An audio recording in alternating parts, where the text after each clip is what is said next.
सबसे पहले आप सबका अभिनंदन बंदन इसलिए करना पड़ रहा है क्योंकि किसी भी संगठन और किसी भी पार्टी की रीढ़ और ताकत उस क्षेत्र का कार्यकर्ता होता है। जब कार्यकर्ता का हौसला बुलंद होता है तो किसी भी संघर्ष को करने के लिए वो निश्चित रूप से तैयार रहता है। आज वर्तमान हालात में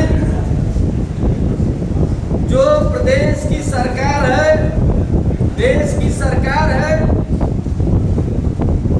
इसको छोटे छोटे दलों से कोई दिक्कत नहीं है। अगर देश में किसी से दिक्कत है, किसी से परेशानी है तो वो केवल कांग्रेस पार्टी से है। और आज ब्लॉक के जितने पदाधिकारी नवनियुक्त किए गए हैं ब्लॉक की तरफ से, मैं आप सबका स्वागत अभिनंदन वंदन करता हूं। इस मंच के माध्यम से इतना कहना चाहता हूं कि संगठन का पद कोई छोटा और बड़ा नहीं होता है। उस पद के साथ जिसको नियुक्त किया जाता है वो कितना न्याय कर पाता है, इस पर निर्भर करता है और उस पद की गरिमा रहती है।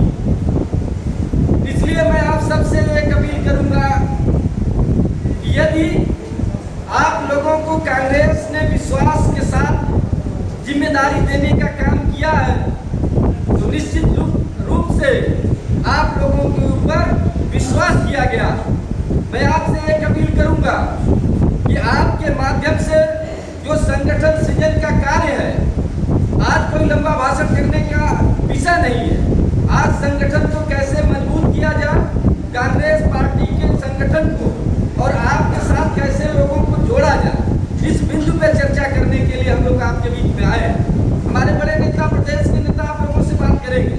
मैं केवल इतना कहना चाहता हूं कि मेरे नौजवान साथियों, जिस तरीके से प्रदेश में नफरतवादी सरकार भाईचारा को खत्म करके इस प्रदेश के अमन चैन और चैन छीनने का काम कर रही है, ऐसी परिस्थितियों में आपको निजामाबाद में ही नहीं पूरे उत्तर प्रदेश में ये हमारी नैतिक जिम्मेदारी है कि हम कांग्रेस के उस पुराने मिशन को लेकर के, कांग्रेस का जो भाईचारा का मिशन था, कांग्रेस का जो छुआछूत मिटाने का मिशन था, कांग्रेस का जो संविधान के रास्ते पर चल करके भाईचारा और प्रेम को स्थापित करने का सपना था, उसे पुनः स्थापित करने के लिए यह जिम्मेदारी आपको दी जाती है।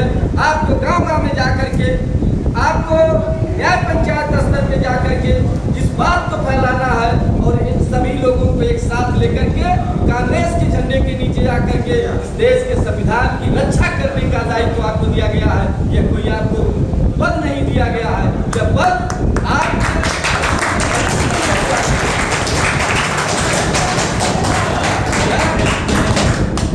आप लोग देख रहे होंगे। मैं यार अंधविश्वास के ऊपर, क्योंकि मैं बाल बनवाया हूँ, दाढ़ी बनवाया हूँ, मोछ बनवाया हूँ, इसको इसलिए बनवाया हूँ कि मैं आपके बीच में आकर के एक संदेश देना चाहता था। मुझे लोगों ने बताया था कि पिंडदान करने से आपके पिताजी को, आपके दादाजी को अन्न जल जो देते हैं वो मिलता है।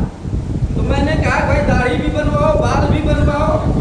और आज लेकर के मैं खाना दाना बैठता हूँ, जो मेरे पिताजी, मेरे चाचा जी, मेरे दादाजी जो इस दुनिया में नहीं है, तो उनको मैं आज खिलाने का प्रयास करूंगा। शायद इसी बहाने वो हमसे मिल जाए।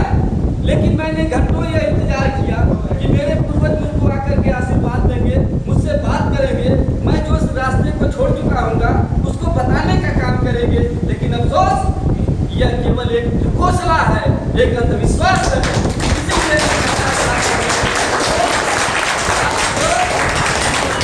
अंधविश्वास को छोड़ करके केवल संविधान के राज की बात करिए, देश की रक्षा की बात करिए, अपने बच्चों को शिक्षा की बात करिए, तभी जाकर के इस देश में अमन चैन और भाईचारे का देश हो सकता है। जय हिंद, जय भारत।